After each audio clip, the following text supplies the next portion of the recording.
Welcome to the We Hack Purple podcast, where each week we interview a different member of the information security industry to talk about what it's like to do their job. There are so many different possibilities for a career in information security and cybersecurity, and we at We Hack Purple want you to know about all of them. Also, Tanya is a curious cat. This week, we have a fellow Canadian up, Kim Crawley, who is a security researcher and writer, and she just wrote a book, and there's a lot of awesomeness happening with Kim. Our sponsor this week is Security, and they do API security, and we're going to learn a bit more about them in a bit, but for now, I want to welcome Kim to the podcast, and I'm going to click the button where we reveal her. Dun dun dun! Wait, no, I clicked it too many times and I hid you. I'm sorry, there we go. Okay, so here is Kim and me. We're both here. Awesome. Yay, thank you for coming on the show, Kim. Thank you for inviting me. Yes, thank you. I definitely appreciate having you here. I am adding like a little logo to the top corner. Now I'm adding it in the wrong place. I'm learning about adding stuff on the screen. So, thank you so much for coming. And will you tell us what your job title is? And it's okay if you don't have an official title, but you know what I mean. And just tell us a little bit about what you do. My job, relative to other jobs in our industry, is very weird because seldom do I ever engage in security practitioner work, although these days it's starting to look like a bit of an exception.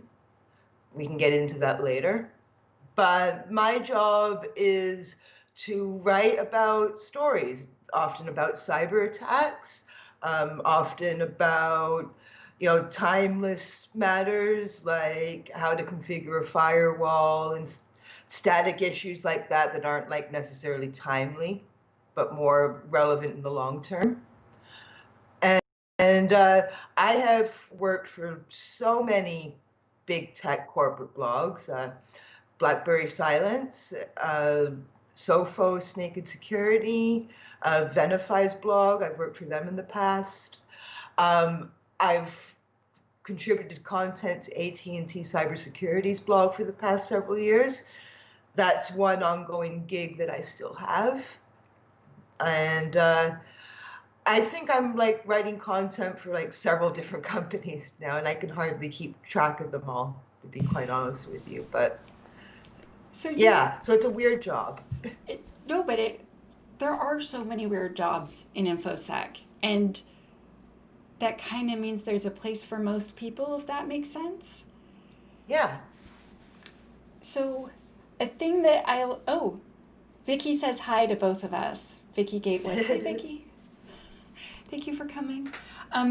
So I want to ask a whole bunch of questions because I want to know what it is like to do your job. And when I say job, I mean kind of like about your career. Because there are other people who are writers or journalists or researchers that enjoy writing and enjoy basically like researching the crap out of something and then putting it into like an amazing format so others can, absorb all of that information.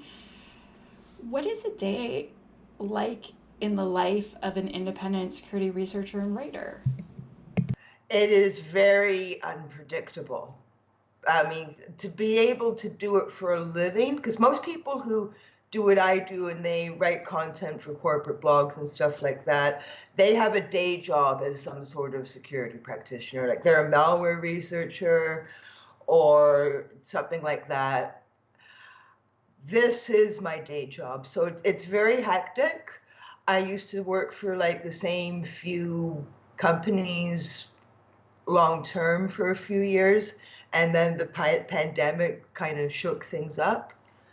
So my job basically is, I have a certain reputation. Sometimes I get work based on my reputation now, but it's a lot of like just checking my inbox, seeing if I have editors emailing me saying, hey, Kim, we want you to write about this, that, and the other. Sometimes I have to remind myself to email an editor who hasn't emailed me for a few weeks and say, hey, I can write something for you. I've got this great idea. Please say yes to it. I like money. Please pay me. So I I didn't really choose self-employment. I think self-employment chose me. I'm not anywhere near as adventurous or risk-taking as you are. Like, you started your own company, you took on a lot of risk to fulfill your dreams and to have independence in your career. If it were completely up to me, I would be an employee. I would be an Yeah. employee who knew which hours they worked, knew that they were going to be paid X amount of money every 2 weeks, et cetera, et cetera. But life didn't work out that way for me. In a sense, there's a kind of strength in the precariousness or the unpredictability of my work, because if a company lays me off, that's not my entire income or career. So Yeah, there's flexibility in not having all of your eggs in one basket. for sure. But yeah, the instability can be a little stressful at times, to be completely honest. But I've kept this going, like just doing this as a career for several years now. So I think I've found my groove. Awesome. So, what I heard from all of this is that companies need to snap up Kim immediately. Thank you. No, like for real, she's a really good writer. It's why I'm not like I'm going to invite someone that's crappy at their job on. I invite people that are awesome. So, like, yeah, okay, so this is good. So I'm going to keep this in mind because watch out. People are going to be like, oh, I heard Kim was, this is good. And this brings me to a question that is totally unrelated, but I just really want to tell everyone is Kim has a book. And I just ordered Yeah. one and it's not in the mail. I was really hoping it would arrive so that I could show it to you, and I'm like kind of sad, but I know it's on the way. I am going to be ordering your book, but to be completely honest with you, I really prefer ebooks.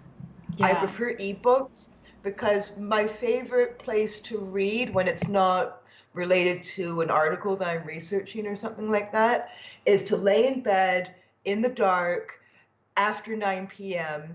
And so my smartphone, the screen glows, and I can just fall asleep and my phone slips under my Oh. pillow afterward. Oh, I like that idea. That's So I have awesome. this like massive set of bookcases, but really an ebook is much more likely to be read by me They're than a all in physical here. book. Yeah. I respect that absolutely. Most of my books are actually audiobooks because I like to garden and also listen to sci-fi at the same time. But I bought a physical copy of your book because I feature books in a lot of my videos, and I was like, well, obviously I have to feature her book. So I'm gonna have to sit my butt down and then read it, which is hard for me. So I hope you understand, like, that's my dedication level. I'm really honored, and I'm looking forward to reading your book. I was really impressed by what the art department did with your cover, quite I'm honestly. gonna I'm That gonna is a beautiful cover. I'm just gonna show it because I can't help myself. It's beautiful, it's so pretty. So they're like, "What do you want on the front?" I'm like, "I want Alice and Bob," and I've decided Alice is an Indian woman because there's so much tech coming out of India, and I'm like, and I want Bob to be like this middle-aged white dude. I kind of wanted him to be chubby, but sometimes you have to take what you can get. And then like, and obviously it must be purple, but I really like pink, so can we work that in there? And they're like, this, and I was like we went back and forth so many times, and finally they're just like, it's this one. I'm like, yes. Like, Wiley is such a big publisher when it comes to the kind of stuff that we write. Their art department is amazing. Like, I was Yeah. impressed by what they did with our book too. Yes. What if we talked about your book? Because I'm putting it on the screen underneath you for people that are watching, a link to Kim's book. That is a co-production with Philip Wiley. Cool. So the book is titled The Pen Tester Blueprint. The reason why it's titled The Pen Tester Blueprint is because it's based on Phil Wiley's series of Pen Tester Blueprint talks, which he has Oh, given cool. at so many different cybersecurity events. And the curriculum of the Pen Tester Blueprint is basically what's the hacker mindset, what are the correct steps to take in order to be successful as a penetration tester, And Phil is one of the best pen testers in our industry, like bar none. And he got the deal with Wiley to write the book. And then he found that he was so busy with his pawn school, with his day job as a red teamer. He now has a different day job as a red teamer for Point 3. And then he's got a wife, he's got a family, and he found that he didn't have the time with all of his other professional responsibilities to finish the book according to Wiley's schedule. So he approached me out of the blue in April of this year, and he said, Kim, would you like to co-write my book and finish it, help me finish my book? And I was honored. I was so honored. I was like, yeah, in a heartbeat. Like, I didn't hesitate to say yes. So a few days later, I was sent a revised contract and I signed it. And they said, Kim, you and Phil have until November to finish the draft. And I said, forget about November. I can finish this up by July. Oh my God. And I did. So Phil had written half of the manuscript at that point, all scattered across all the various chapters. And he gave me the book plan and everything that he had written thus far. And I had several meetings with him over Zoom to make sure that, because obviously, even though we're both co-authors, this is based on his vision. Mm-hmm. And so after chatting with him a little bit and looking at his plan and looking at all the great content he had written so far, I just finished it. And there were a few chapters, especially toward the end of the book, where I wrote 90% of the chapter. And it took me a while to think about how am I going to fulfill that chapter? Like the one on the skills inventory, for instance. I had to think about that one for a while. But I did it, and I promised them I could do it way ahead of schedule, and I did. So I was actually telling someone, I'm like, Philip is genius. Like, invites a super, super, super smart, talented person who's a kick-ass writer to help him finish the book. I'm like, maybe my book wouldn't have been like half a year late if I had had Kim on my team. And I was like, Phil's brilliant. That was a smart move. But you know what? You, Tanya, you are super productive. I could not keep up with your schedule, honestly. I would be terrified to start my own business, for instance, and you're doing great. Oh. And I've been telling people that it's much easier for me to finish a book because when writing is 90 or 100% of your work, it's much easier to write. If you are designing application security courses or running a security operations center or whatever, it's a lot more difficult to finish a book. So. Do you love, so like the thing I liked the best about writing a book was where you do the deep work and you just get into it and you write for hours. Yeah. There was one chapter that I wrote 90% of it, and I did it just like all in one day because there was just like a spark of inspiration. Oh my gosh. And that was chapter 2, I believe, which is basically prerequisites, what you should understand before you start your pen tester journey. And I figured the best thing for this chapter would be to go over all the fundamentals of Cybersecurity 101. So Yes. it was like about 10 a.m. and I'd already had 2 of these. And I cracked open. She's showing a Rockstar energy drink, folks, because there's an Yes. audio-only version too. And by the way, in the show notes, we're sharing links to everything we talk about her book. You can get it there. Sorry. So I cracked open another one and I sat down at my word processor and I let everything out of my brain that I believed constituted of a foundational understanding of cybersecurity in general, including like the CIA triad, the different types of malware, the different types of security controls, the different types of access systems like role-based, et cetera, et cetera. And I figured, get this all out now, and then we can fact check afterward before we send this to the editor. Smart. And there wasn't much that I had to change in the fact-checking process, and then I just submitted it. Some of those other chapters were 90% written by Phil. Okay. So we very much go back and forth. Okay, so that's amazing that you didn't have to do that much editing, because I found 2/3, maybe even 3/4 of the time that I spent on the book was technical edits. My technical editors really were very strict with me, which is good because I need that. And they made me make a million references. Like, I'm used to just writing a blog where I'm like, this is the way. And they're like, you can't just say that, Tanya. You have to prove it with like other people's references. I was like, darn it.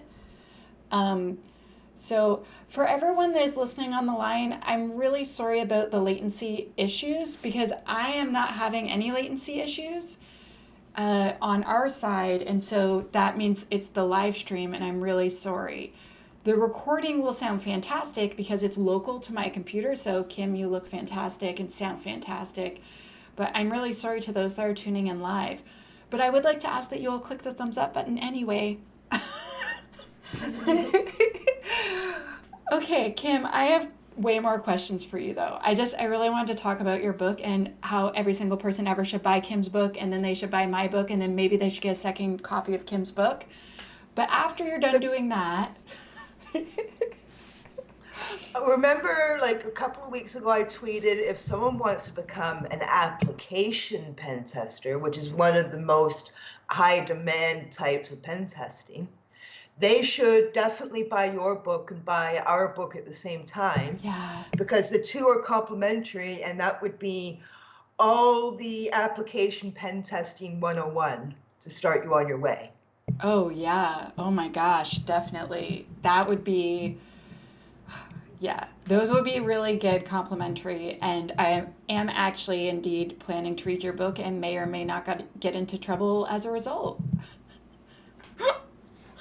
So I wanted to ask you about like what types of personality traits do you think someone needs to be good at writing and good at, because you have to do a lot more than writing in your job. You have to chase contracts and get contracts, and then you have to do a certain amount of promotion and all these other things. And like you basically have to manage your own reputation as a writer, and that takes a lot of effort. Like people might not realize it. So what types of personality traits are maybe like aptitudes? I don't know what the word is. I was kind of like an erudite know-it-all when I was like 6 years old. Wow. So I'm just fascinated by knowledge, and I was a very early reader. I was very my curiosity was insatiable. I would constantly be asking my dad questions. Why is the sky blue? Why are I think when I was 5 years old, I asked my dad once, why are older women so insecure about their age? I like asked him like a gazillion friggin' questions, and obviously you have a lot of those same traits, like an insatiable urge to fill your brain with knowledge. So that helps a lot. On one hand, I'm confident that I'm good at what I do. On the other hand, I know that I have this as a career because I totally suck at most other things. I couldn't like last at McDonald's. I managed to do tech support for a while before I got into cybersecurity full time. But tech support is hard as hell. Not technically really, but the demands of having to close like 30 plus tickets a day and deal with customers who are unreasonable and stuff like that. There are so many different jobs that I would totally suck at, even within our own industry.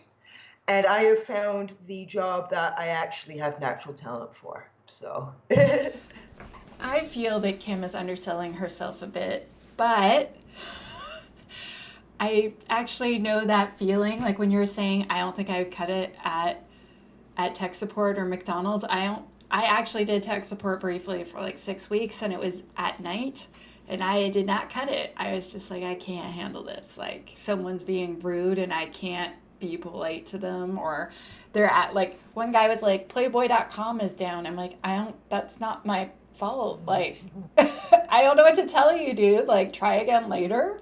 Like, is the rest of your internet working? He's like, I don't want to go to the rest of the internet. I'm like, just like, I don't know I what to was tell you. I was doing remote support like around 2008, 2009.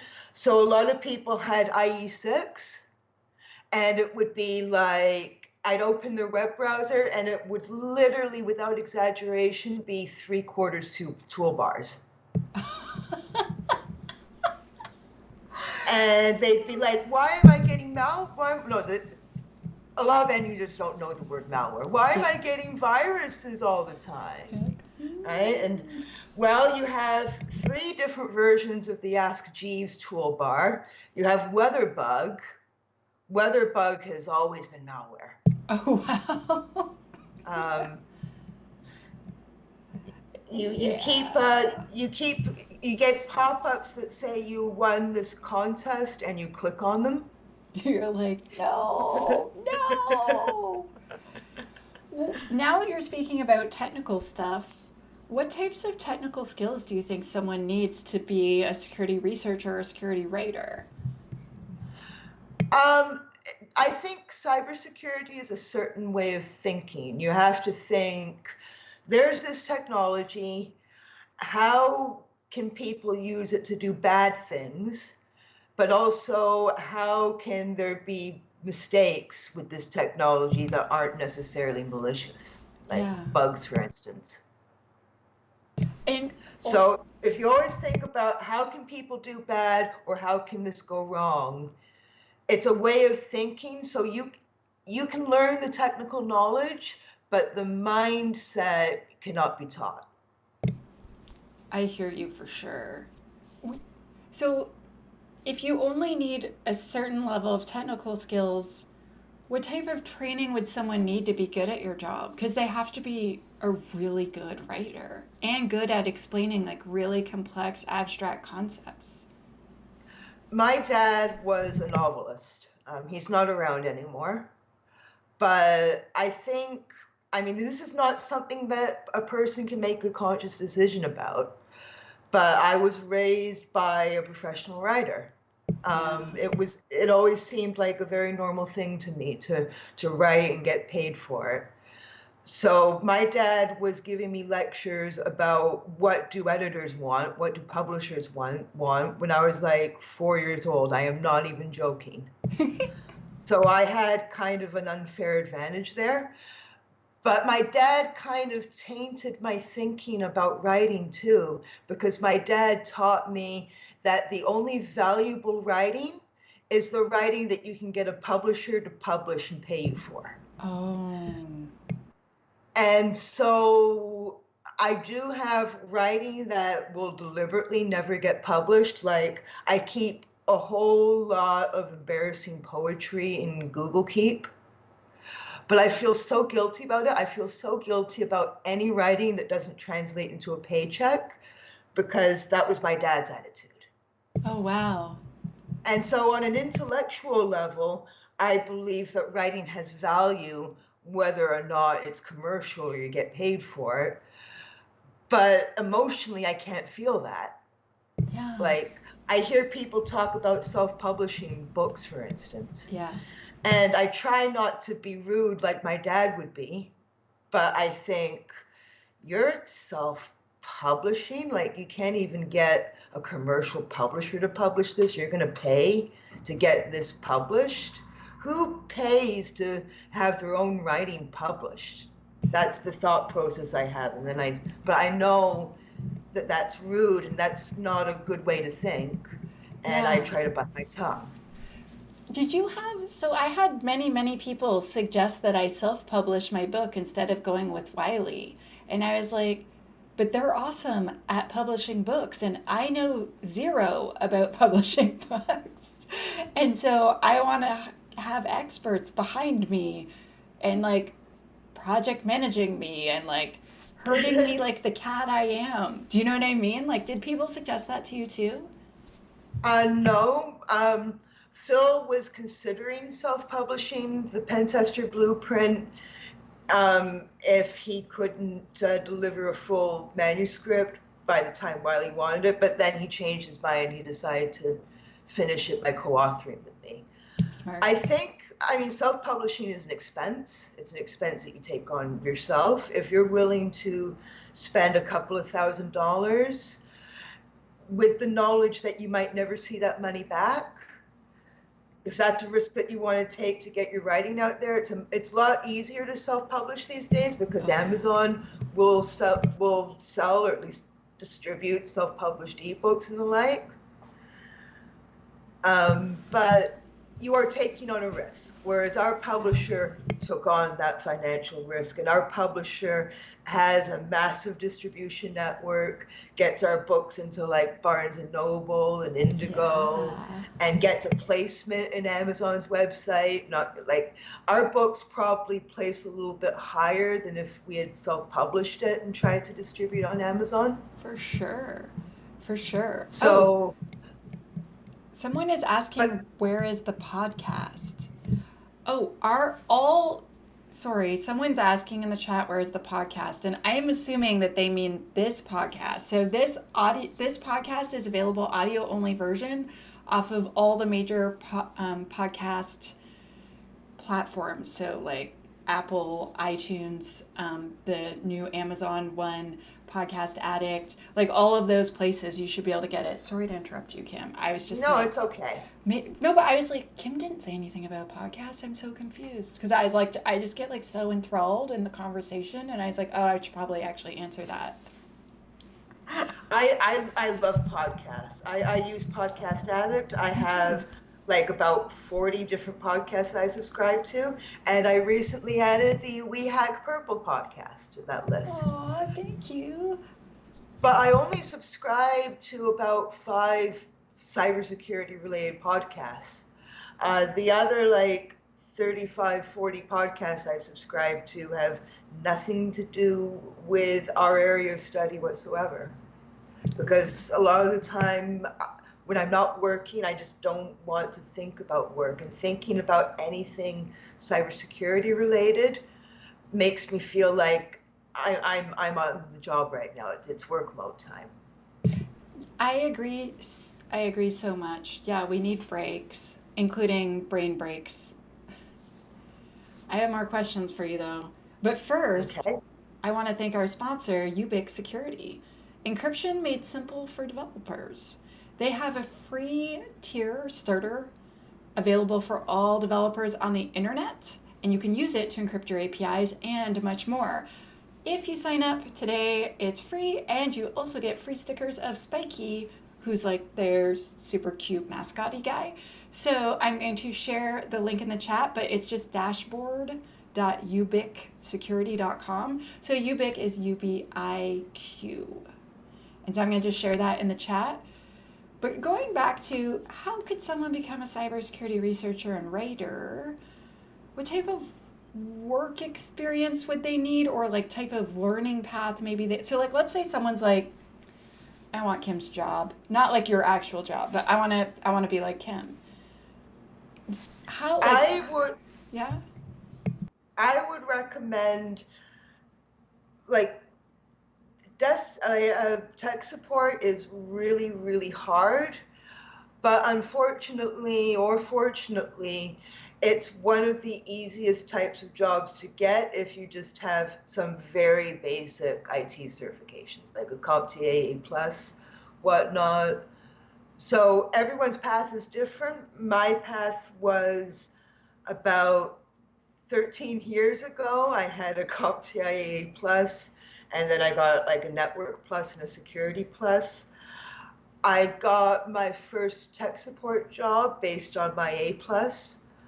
Uh, I started to realize that out of the 30 tickets I would close in a day, 20 of them would be malware related.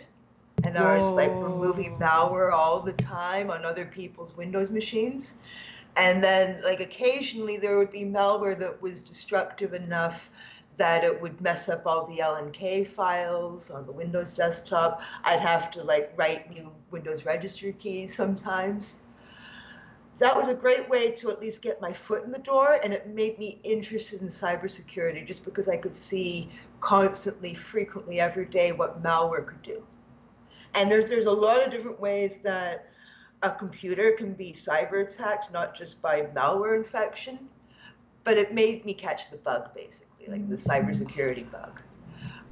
There were several years that I would just write posts, like on Medium, for instance, about cybersecurity, and I would just tweet about them. And it took me, I would say, 4 or 5 years until I got to a point where I could make a living doing this stuff. It's good to just get out there. I would recommend that people just start writing on a platform that is free, like Medium or WordPress or Substack or whatever. Get active on Twitter, because not only is the tech community most active on Twitter, but also the writing community. And it might take several years, but just like tweet what you've been writing about, get people's attention, and then eventually what might happen is what happened to me. And like Tripwire, State of Security, and Joe Petit, he was the first guy who gave me a real chance. Nice. But once I was on a corporate blog, I got a lot more offers to write for different corporate blogs, and it just all kind of snowballed from there. That's awesome. I've done work with Joe Petit too, actually. That dude's great. Hi, Joe. Hi, Joe. Thanks for giving me my big break. Right? That's awesome. So, the next question I have is a sensitive question. Does your line of work pay really well? That varies greatly. I'm at a point, I'm going to be completely honest about my pay because I want writers and prospective writers to know so that they can insist that they're paid decently. Good. That's why companies don't like employees to talk about their salaries and whatnot, because they don't want them to gang together and try and insist on higher pay if one of their Yeah. colleagues is making more money. Yes. Only the company wins when we don't Exactly. communicate. So I get paid anywhere between, in Canadian dollars, I'm usually paid in US dollars, but Me too. um, Me too. yeah. But by the time it hits my bank account, it becomes Canadian dollars. It's anywhere from $400 to $600 per 1,000 words. Nice. 1,000 words is on average like 2 pages full of text in your word processor. Cool. That's awesome. It's hard to know how much people get paid for things because someone was asking me to write a blog for them and I was like, "Okay." And they're like, "We'll pay you. How much do you want?" I was like, "I have no idea." So I should have asked you. I would say to up and coming writers, if a company wants you to write for them, don't work for free. You might have companies saying, "Oh, but I can give you great exposure." But the Yeah. more people who do what we do for the exposure bucks, which you can't pay your rent with, it drives down how much all of us get paid. So I would Yes. say, even if it's a small company asking you to write for them, demand at least like 30 cents a word, like $300 per 1,000 words. Don't accept anything less than that, because I can get like 60, 70, sometimes 80 cents per word sometimes. So That's good to know because like the same thing goes with all sorts of different types of work. So when I was a musician, I would be paid to perform music. And then there would be these newbies that are like 19 years old and they're like, I'll just do it for free. And I was like, then a bar will book you instead of me, even though like your music sucks and you're not actually skilled yet because you haven't been doing this for very much time. I'm just like, ah. Yes, I actually this year had a conference organizer pressure me to give free training so that I could get exposure. And you know what? Ah, You know what I did, Kim? I showed him. I'm like, what? oh, I don't know if you know, but I'm an industry influencer, and then I actually showed him stats. I'm like, I'm actually 10,000 or I'm 10 times more famous than your conference. So you have exposure from me. And I was like, and I don't work for free. And trying to pressure me to work for free. So then he's like, I'm going to remove you from our roster. And I was like, did you want to meet my lawyer? Yeah. Yeah. And then suddenly I was on the roster and everything was fine. That But, is good. but like, there are all sorts of people that get bullied all the time. Like, to do, like, well, if you just write this thing for us for free, Kim, blah, blah, blah. We'll promise you the moon later. Right? Mm-mm. No, no. Like if someone is giving, why buy the cow if you get the milk for free? Yes. Yes. Mm-hmm. So speaking of which, because I feel like this perfectly goes into the next question, which is, are there a lot of opportunities to do the type of work that you do in our industry? To be quite honest with you, there are fewer now than there were this time last year. When the pandemic hit, a lot of tech companies were like, our marketing budget for our corporate blog is an unnecessary extra expense. And either they got rid of their blog altogether, like BlackBerry and Silence, or they decided the people who are working for us as malware researchers or whatever, they're gonna they're they're gonna write all of our content, and we don't pay them anything extra to do it because we already paid them a salary or whatever. Yeah. So I have had to get really creative with my career. I still write for AT&T Cybersecurity's blog, and I've got like an absolutely wonderful editor there, Kate Brew. So shout out to her Oh, I know, at Kate. Security Brew on Twitter. I'm just sharing the link to your blog right now underneath you on the screen. I'm doing a lot of work for a lot of smaller companies like Sanayu, for instance. Oh, cool. Um, I was talking about how I've started to get closer to doing some stuff that is vaguely practitioner work. I got this interesting gig out of the blue a week and a half ago. I was emailed saying, Kim, we want you to do malware research. Well, not really Oh. malware research, it's more antivirus research. Like a malware researcher will look at malware samples and try to understand how it behaves.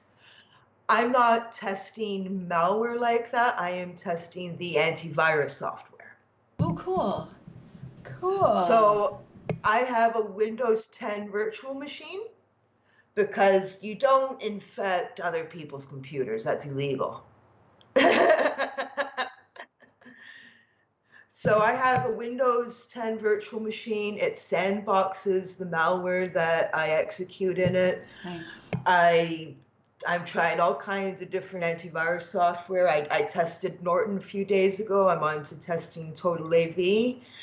And I will see with the same sample of 997 malicious items, using the same sample for each antivirus application. So I look at how much of that malware did the antivirus software detect based on its latest signatures. And Cool. this isn't like writing for the general public, so it feels like new territory to me, and I feel like I'm doing more like the people I used to write about, what they used to do.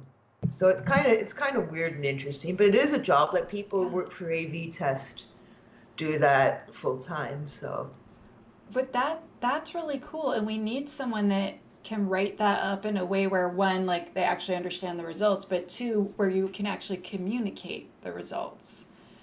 Because sometimes people are brilliant technical at this or that, but they're not so great at communicating. And so you have that magic where you can kind of speak both languages. Aw. And I- I'm allowed to tell you the specific details that I am telling you, which is I am doing financial security research for one of Canada's major banks. Cool. According to the NDA, I may not name which bank, but I can say it is one of Canada's major We only banks. have five. Yeah, it's one of the five. Yeah. So so basically, this is what I'm allowed to say. I am writing reports based on what I think are the most pertinent cyber threats specific to that bank.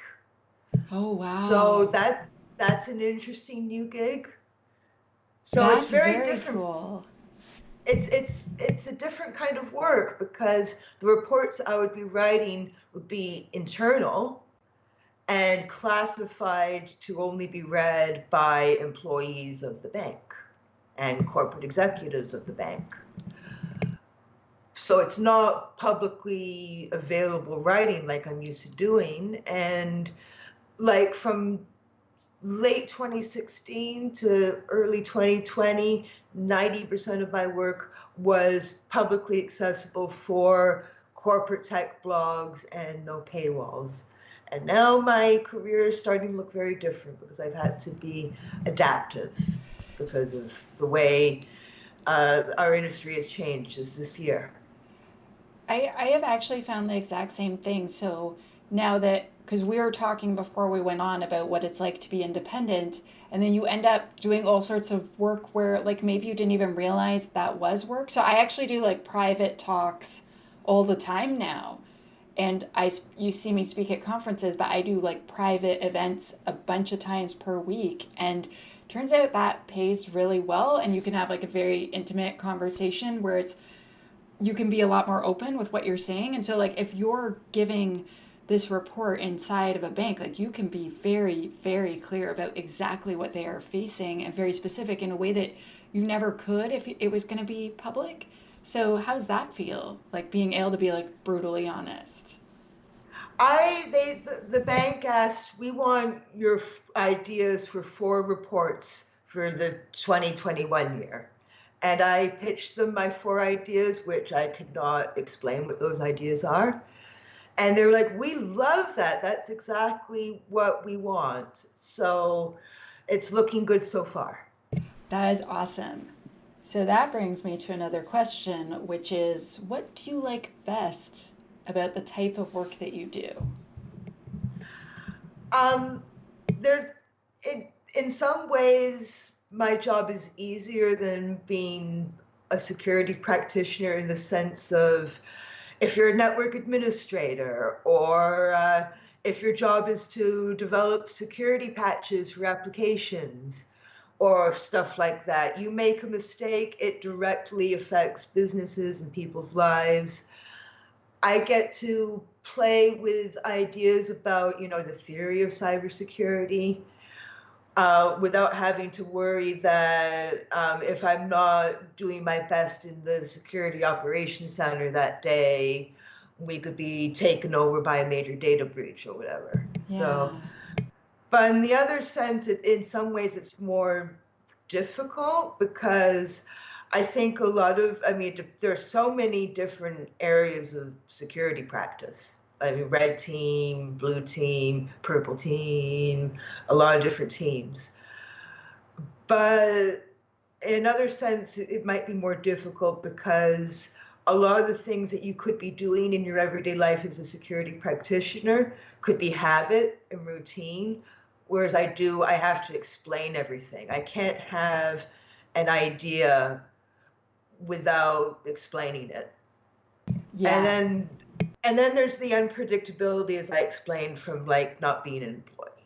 So Yes. I have to say that not being an employee is equally. We had someone on the podcast last week, Tyrone E. Wilson, and so he said it better than anyone else ever when he said it's terrifyingly motivating. yeah. He was really good. Okay, so There's I'm one gonna. upside.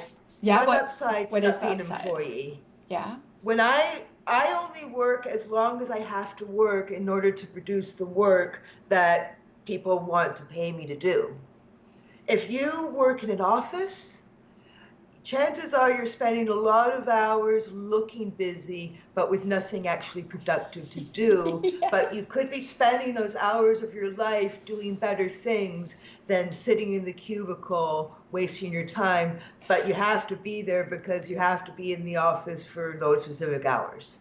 Oh my gosh, that is a huge bonus. I just like go on a walk sometimes. I'm like, oh, my brain's not working. I don't think I can work right now. And I'm like, I'm going to go exercise. Or quite often I just go into my garden and like play with my plants and stuff. Isn't it great that when you're working, you're actually working?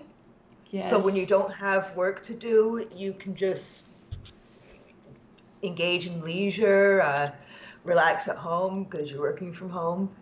Yeah, I feel like with my work, I am 100% present. And that is nice to not just like, because when I had programs, sometimes I would just lose time, if that makes sense. And, or like, oh, those big employee meetings where they would just say so many things to you, and you're like, no one cares. When will this all staff be over? And you're just like, Meetings. yeah. Meetings are annoying, but quite frankly, all the Zoom meetings can be kind of annoying too. I have had so many Zoom meetings since the pandemic started. Oh, yeah. And honestly, a lot of the time I would love to say to a client, this could have been explained in an email. Oh my gosh, yes. Yes. Yes. Well, You can tell me what you want me to write for you in an email. yeah. Yeah. Mm-hmm. Mm-hmm. Yes. A thing that they did at Microsoft that I really liked is they would go through the agenda and they would say, does anyone else have anything else to add? And if no one did, they would go, great, going to give you back 7 minutes. Everyone have a good day. And they would just end the meeting. And in the Canadian government where I'd worked before, it's like, oh, the meeting goes till this time. It's like someone was like, I'll just waste time until then. I'm like, no, I can get a lot done in 7 minutes. Like, I could walk down to the cafe and get a nice cappuccino and come back to my desk and get a little bit of exercise and also have delicious, delicious caffeine. Like, I'm like, why are you messing with me? There's so much stuff we could get done in this 7 minutes. And 7 minutes times like 10 people in a meeting, that's a lot. I I have more questions for you, but first I want to ask everyone that's listening, please subscribe to our podcast. And if you are already subscribed and you've listened to before, please write us a review. If you write a review and you send it to our Twitter handle, which is at WeHackPurple, we will send you stickers. I kid you not. We are not bribery here, like perfectly legal bribery of sending stickers for review results. And so I'm going to read one of the reviews at the end and thank the person, but just please subscribe and then immediately buy Kim's book and my book at the same time. Okay, so I feel like, yeah, I have like I don't know if you can see, but I have like a lot of books behind me now. It's like pretty awesome. Okay, so I wanted to like think of a super clever way to bring it up, but I was wondering if you could briefly tell people about Disinfosec because I thought that was a really cool thing you did this year. Yeah, I started to see a lot of people in our industry run their own online cybersecurity events. Mm-hmm. When once the pandemic got serious in March, and I there were a couple of events that I tried to attend and I couldn't because they were closed to like the first 300 registrants or whatever. Mm.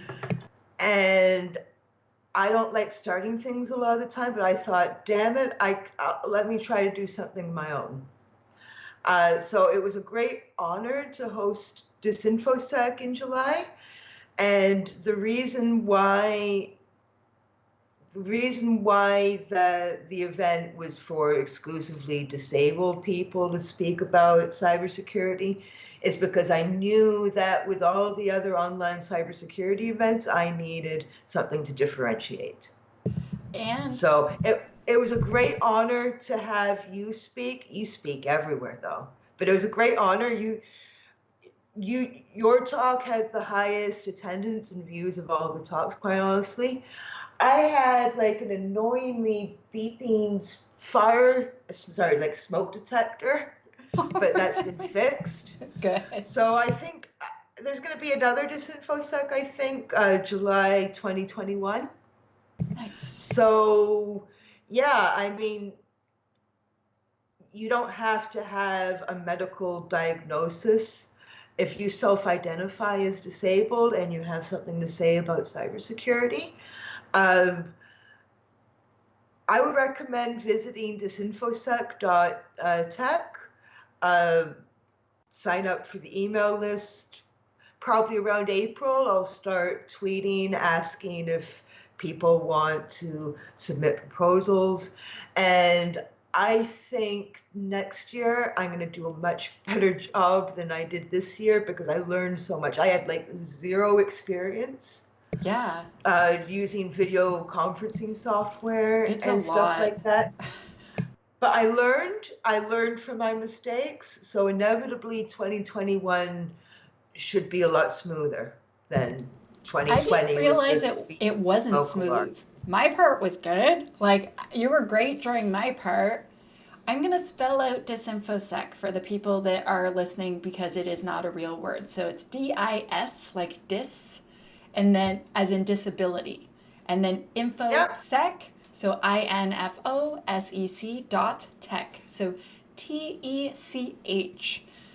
And I really liked that you put on an event where every single talk was accessible. So you had to be able to describe what you were talking about. So if someone could not see, they could still understand your entire talk. And I really, really liked that. Accessibility and inclusion is a big value at my company. And so we have closed captioning on all of our training. And I remember one of my staff was saying, like, we're not going to have that many hearing impaired people take our courses. And I was explaining, okay, so if someone English is their second or third language, them being able to read the words in English has value. And also, even if we sell it to one person, that's a huge win for that person who probably doesn't get this option from other training. And I'm like, accessibility matters so that we can include every single person, not so that If we you can. are a if you are a deaf person and you want to learn application security, and there's no reason why a deaf person couldn't do great at application security, Of course.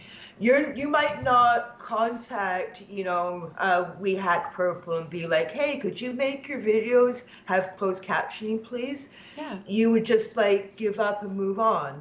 Yeah. Like when it comes to like people who use wheelchairs, for instance. Yeah.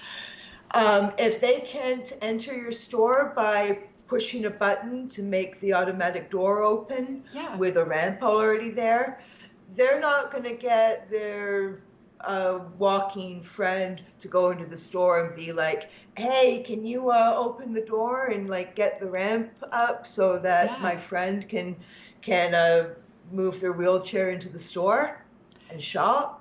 They'll just like move on and they'll keep moving on until they find a store that they as a wheelchair user can enter without having any friction. But I feel like making things accessible from the start seems like a human right. Do you know what I mean? Like, as a person who is dyslexic, when I went to school, a lot of that did not make sense to me. And so when I was an adult and I wanted to learn French, I had to go to a special school for dyslexic people, and it was awesome. I learned very quickly and it was great.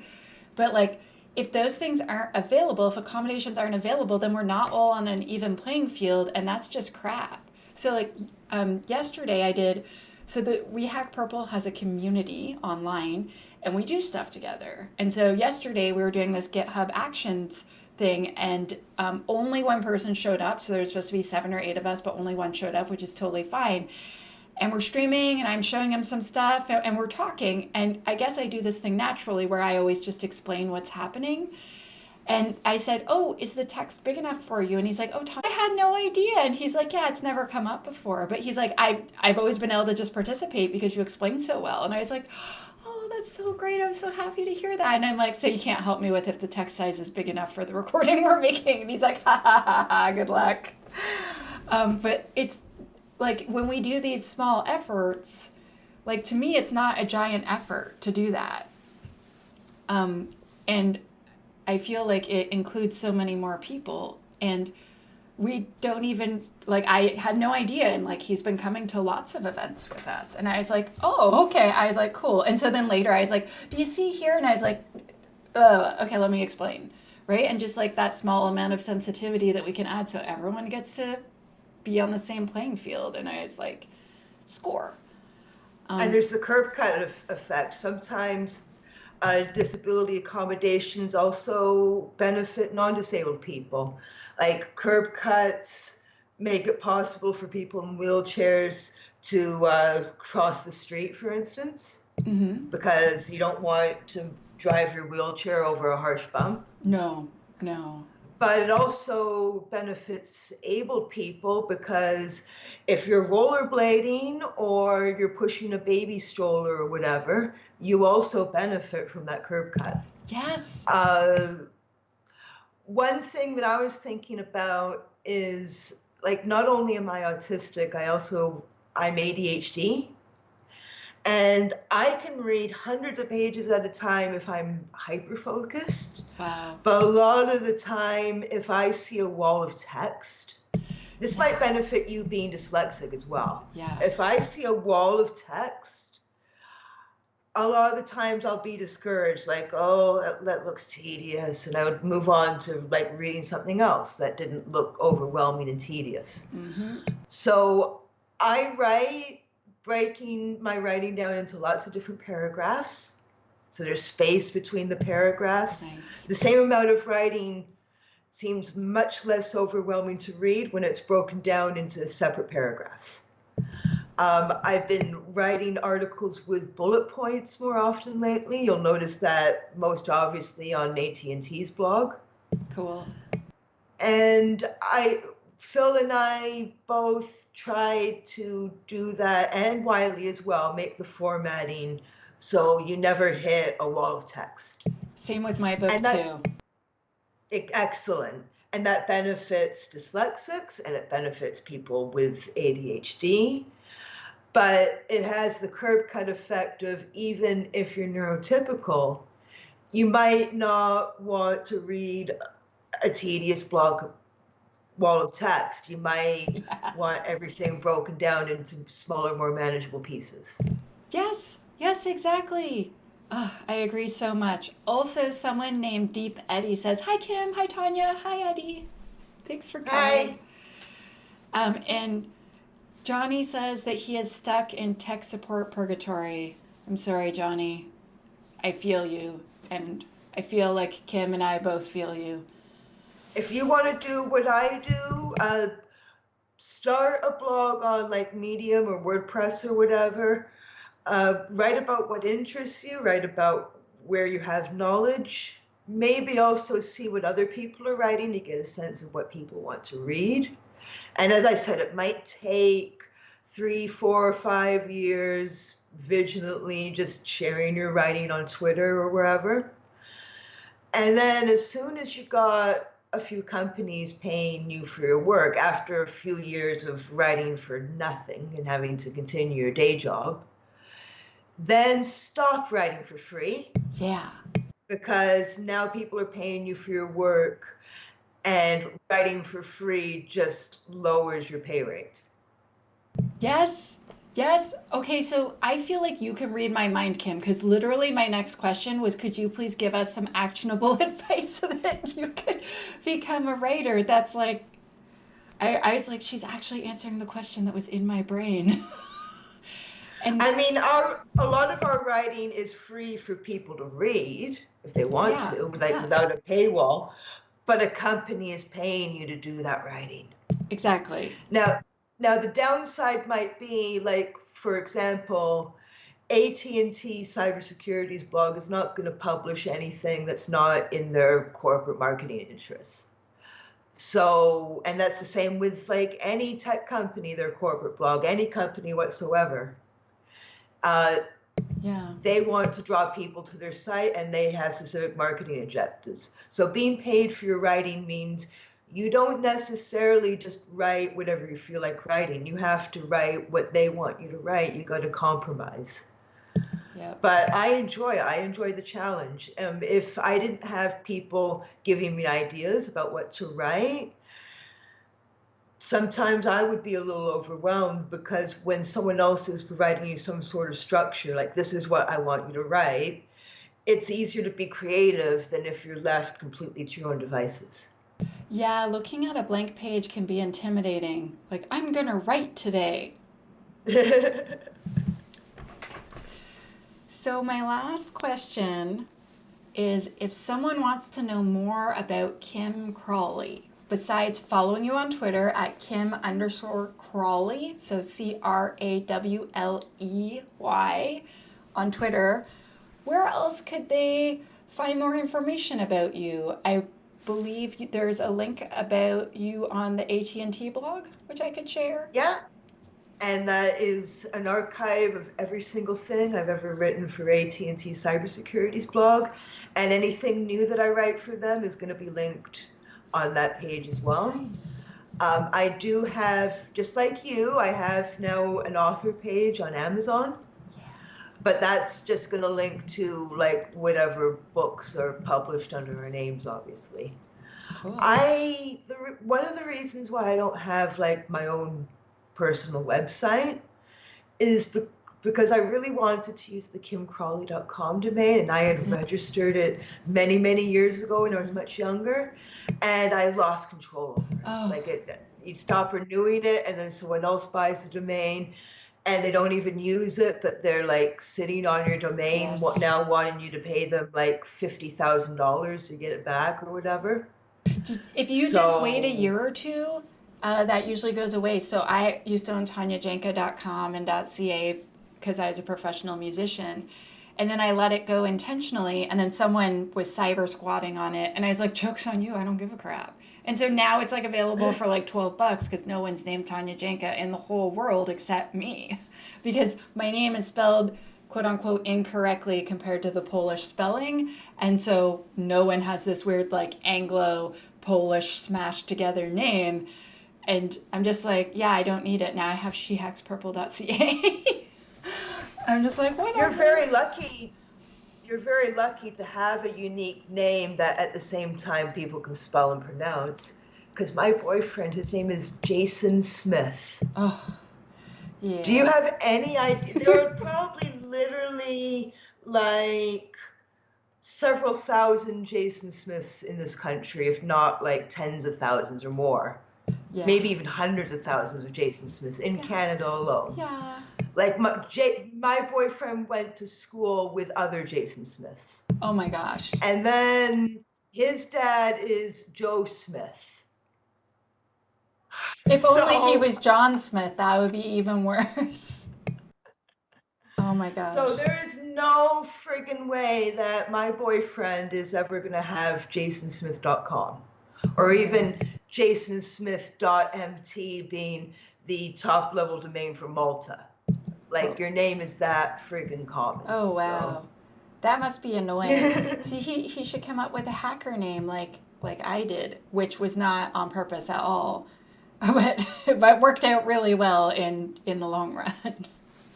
Well, as a black metal / digital hardcore musician, his name is Schizoid or Jay Schizoid. Yeah. So that's his hacker name. Nice. I like it. No, but then you can have your own unique identity online.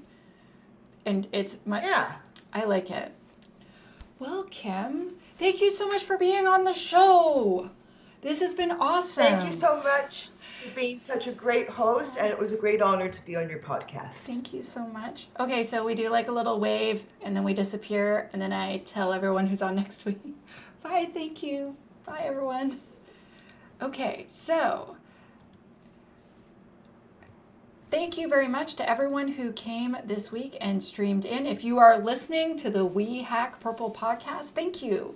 Please subscribe on YouTube or whatever podcast platform you download your podcast from. We would love for you to rate our podcast. We would love you to rate it so much that we actually go so far as to bribe people. So if you send us a picture of your podcast review that you wrote on iTunes and a mailing address to @WeHackPurple on Twitter, we will ship you off some stickers to say thank you. So I'm going to read you one right now. So thank you for this podcast. It's really helpful with seeing who's in the industry and learning about what they do. The personalities are funny, and the advice about actionable steps, books to pick up, and community resources are gems. And that's by JYKU3 from the United States. Thank you. I want to thank Kim so much for being on the podcast. I want to thank Ubic Security for being our sponsor yet again. They were our first sponsor ever of the podcast, and we really, really appreciate it. And I hope to talk to a lot of you next week when we will be talking to Shira Shamban of Solvo, which is an Israeli startup. And I really like startups. So you're going to hear lots and lots about Shira. Thank you again. And I got to tune in. Yeah, absolutely. Bye, everyone.